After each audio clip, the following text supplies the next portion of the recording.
I'm Grace, Ashcroft. I've got to say, over these last few years, I've been able to play some really great video games. Some of the best experiences that I've seen in recent, 15 to 20 years of gaming. Over time, things have, of course, changed and games have adapted to the play styles of the players. We've seen more games out there that have been pushed across the board that have been multiplayer focused on a continuous basis. But one thing that Capcom has done year after year is showcase games that are story driven, that some of these games have featured multiplayer aspects, but some of the ones that they have been bringing out, of course, have been very heavily story driven and have showcased some of the best video game moments that we have seen in recent years. Today I'm here to talk about Resident Evil Requiem, and I took a bit more time than I planned on with this game, but the game was very expansive. It took a good chunk of time for me to be able to really get some good time and sit down and play this game from start to finish, and I've got to say it is definitely one of the best games of the 2026 release schedule. So Resident Evil Requiem officially launched in February 26th or 27th, I believe. I have really tried to put in as much time as I possibly can with our busy schedule, but today I'm here to talk about why you should play this game, and if you haven't, why you should get it in your catalog now. One of the biggest things about this game is that Resident Evil follows, of course, Grace Ashcroft, a DSO agent, as well as Leon Kennedy, and their stories are completely intertwined. One of the best things about this game, in this perspective, is that multiple occasions will pop up to where you switch in between both of these characters mid-game, and you can have different perspectives with both of these characters. Now, I realized after a certain amount of time that, of course, this is something that they've talked about, but you would be able to switch from first person to third person depending on how you wanted to play or your play style. But I also noticed that by doing this, it actually changed the pace and aspect of each character depending on how you changed them. There's a few times that I changed Grace's visual perspective to the third person instead of the first person because I either was mixed up of where I was at, or I would kind of get confused on where I was going on the map, so I'd have to switch to third person so I could kind of see my surroundings a little bit better than I would in first person. But with that said, most of the game, when I did play as Grace, I played in the first person because Grace was somewhat of a more fearful character, of course, than Leon Kennedy. Leon's been through everything. So there was a lot of times that I would switch to or I would stay on the first person with Grace because it intensified my gameplay. There's a lot of times that she didn't have the full arsenal that Leon would have. And she was more about, run, hide, stay away from as many things as you possibly can.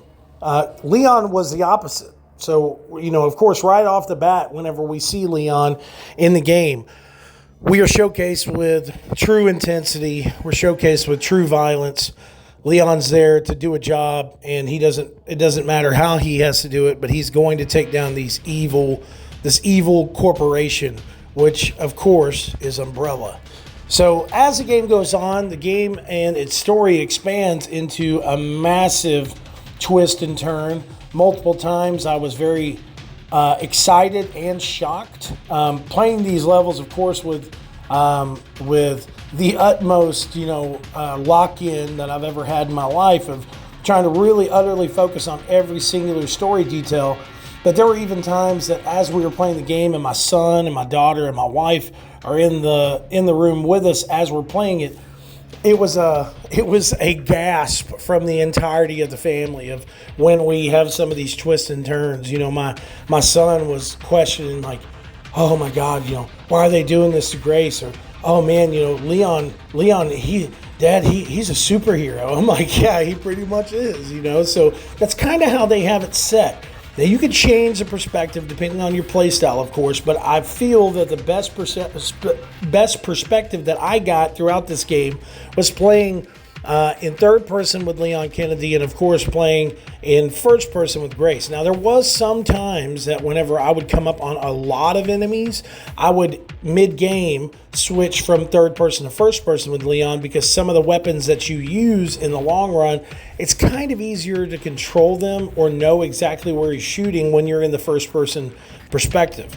But with that being said, of course, as per Resident Evil fashion, there was a ton of different puzzles, all different types of collectibles that you can play with and pick up throughout the game. And it's probably one of the most expansive kind of story aspects that I've seen in the Resident Evil game series. I really liked this game of how they kind of blend the past with the future. There's times that you go back to many different locations. There's one really big moment in the game that you go back to a certain location, and it's just like, oh man, it just hits. Especially, just a couple of years ago, we got this, Resident Evil 4 remake, or the Resident Evil remake as well, and we got so many times that we walked back through the shoes of Leon as he was, traversing these things, and going back to a lot of these different locations that we have seen throughout the years in this series was something truly special and really great. Of course, as I said, the plot of this game was very intertwining and it was very cinematic. The graphics are, stellar. It's one of the best graphically presentable games on the marketplace right now. If you're wanting something that is just a stellar experience from start to finish that really pulls you in, this is the game for you for sure.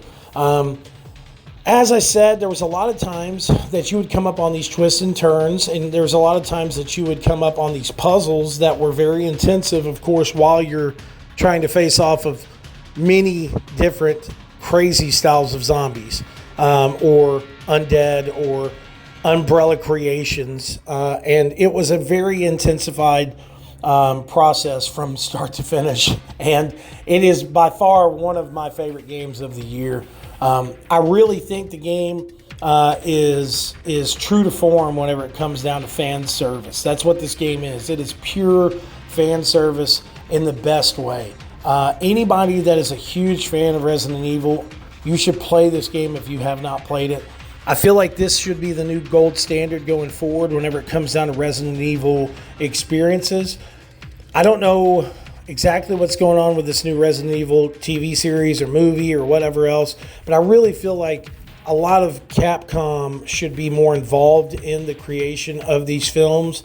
And I feel like the writing team that is behind this game could honestly do a multi-million-dollar or billion-dollar pass-through with this as a theatrical series.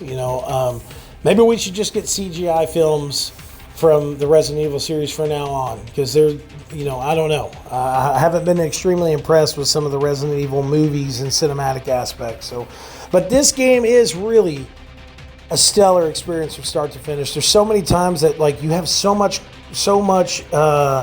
to improve your characters as well. There's times that as you move on, you don't just get to improve your weapons that you have, but you can craft bullets out of the blood of some of your enemies. You can craft bullets or make weapons depending on you basically set contracts for yourself, and the more zombies that you kill in a certain area, the more points you'll be able to get to where you can unlock more of these heavy, intense, damageable, or weapons that do more damage than the ones that you have.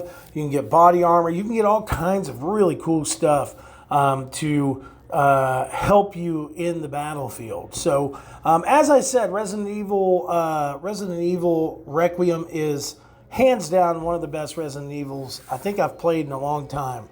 I'll even go back as saying some of the ones I've played before in the past may not have been as top tier as this is, but this is truly a top tier experience that if you're a Resident Evil fan, you will highly enjoy. We're going to give this a 5 out of 5. Please make sure to check us out at Cinelinks.com for some of the latest and greatest geek news, movie news, and gaming news. Check back soon for more reviews.